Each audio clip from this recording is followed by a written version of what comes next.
صوبہ سرحد میں ایک بزرگ ہے، اللہ پاک ان کی عمر میں برکت دے، بہت زبردست قسم کے اللہ نے ان کے کلمات میں شفا ڈالی۔ تو میری طبیعت بہت خراب تھی، بڑی مشکل سے میں ان تک پہنچا، بستر پہ ایسے بیٹھے بیٹھے مجھے دیکھتے ہیں کہ وہ جو میں نے وظیفہ دیا تھا وہ چھوڑ دیا ہے، اور بیٹے نے ان کو کہا کہ بس اب جو کام ہے آپ کا وہ کریں۔ حضرت نے وہی سے ابھی میں ہاتھ ملانے سے پہلے چوپ کیا، بالکل 100% آ رہا ہوا ہے، ایسا لگتا ہے تیار پڑے رہتے ہیں۔ بعض بزرگان دین کے پاس تیار پڑے رہتے ہیں، کمال کے لوگ ہوتے ہیں۔ اللہ اکبر۔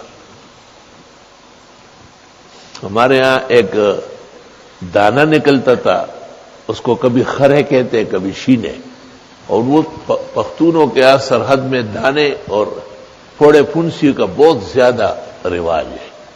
خدا تعالیٰ نے کراچی پر جو احسانات کیے ہیں ان میں ایک یہ بھی ہے، دانے وانے میں نے 40 سال میں نہیں دیکھے۔ وہاں ہر گھر میں 1-2 آدمی بیمار ہو گئے، وہی بس یہ ہوگا۔ تو میرے بھی ایک ہاتھ پہ جو ہے نا ادھر انگلی پہ وہ دانہ نکلا تھا، اور ساری رات میری والدہ صاحبہ بیٹھی رہتی تھی، کبھی پانی گرم کر رہی ہے، کبھی یہ کر رہی ہے۔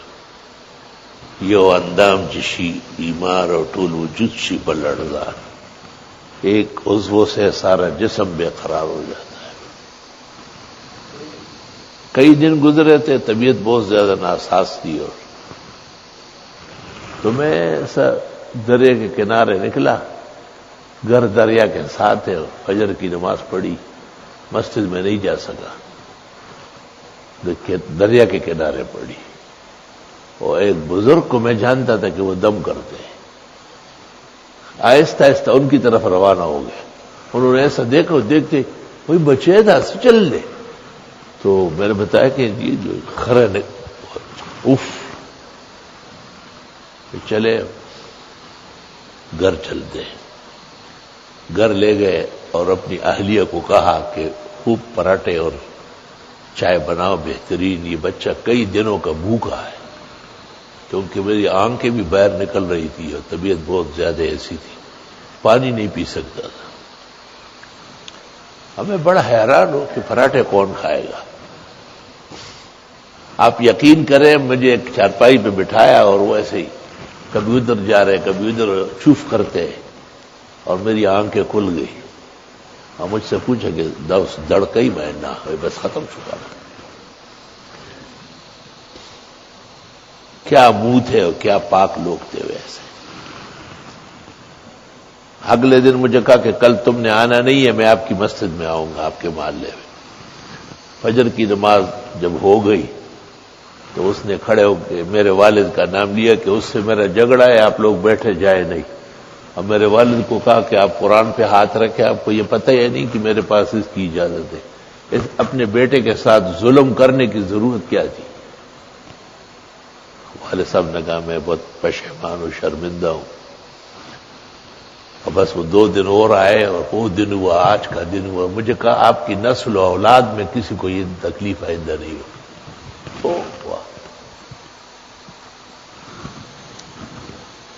تو جو لوگ دم کرتے ہیں، فکر رکھتے ہیں، پھر ان کا دم چلتا ہے، اور جو نہیں کرتے ہیں ان کا کچھ بھی نہیں ہوگا، ان کا پورا کھانا بنتا ہے، اوپر سٹکور تیار ہو جاتا ہے، اور وہ جیسے ہی متوجہ ہوتے ہیں تو اللہ کی طرف سے شفا کی نہر بہہ جاتی ہے۔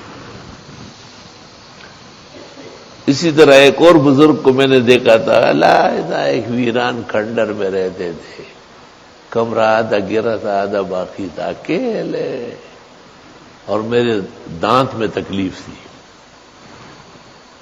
میری والدہ صاحبہ مجھے لے کے گئی، 7-8 سال عمر ہو گئی، اور آنکھیں بند تھی اور منہ سوجا ہوا تھا، بد حال تھے، برا تیاڑا۔ اور بابا جی کو کنارے دور سے کہا کہ اس لڑکے کے دانت میں تکلیف ہے اور ایک لمحہ آرام نہیں آتا، اب بے ہوش ہونے کے قریب ہے۔ انہوں نے فوراً جو ہے نا اس طرح تیمم کیا اور اس کے بعد سورہ فاتحہ اور سورہ اخلاص پڑھنے لگے. مجھے بہت اچھی طرح یاد ہے، میں الفاظ سن رہا تھا، مجھے ایسے چف کیا تو میری آنکھ کھل گئی. جس طرف دان تھا وہ آنکھ بالکل ایسی ہو گئی تھی، آنکھ اپنی چل رہا. اور باقاعدہ درد جو ہے نا اس کو برا بلا کہہ رہے تھے، ظالمہ ڈر رہے، ظالم ڈر رہے، شیطان معشوم دی غریب بیکارہ کڑا ہے نا، سر ظلم جاتے ہیں کیا خدا تب جواب ورکی. وہ دن ہوا، آج کا دن ہوا کہ مجھے پھر کبھی دانتوں میں تکلیف نہیں ہوئی. میں حیران ہوں، یا اللہ یہ کیا مقدس لوگ تھے، کیا ان کی مشق تھی، کیا تیرے ہاں ان کی وجاہت اور قدر و عزت تھی.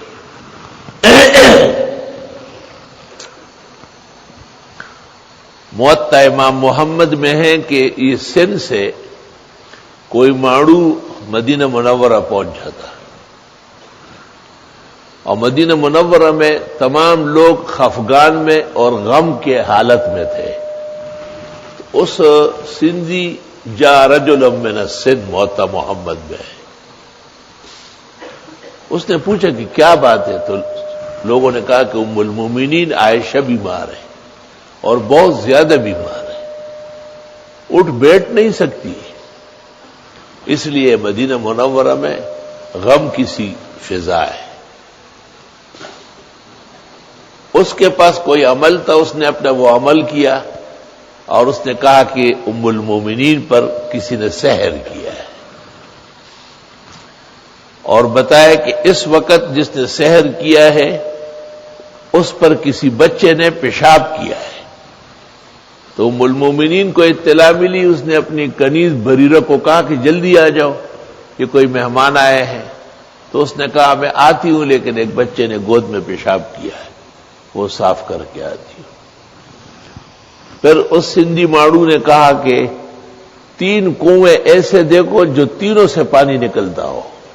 ہمارے منصور بھائی نے اس کو سن کی مزوری آباد میں 3 کنویں کھدوائے اور تینوں کا پانی چل رہا ہے. عبد الرحمن ابن عوف اور بڑے بڑے اصحاب فوراً گھوڑوں پہ بیٹھ گئے.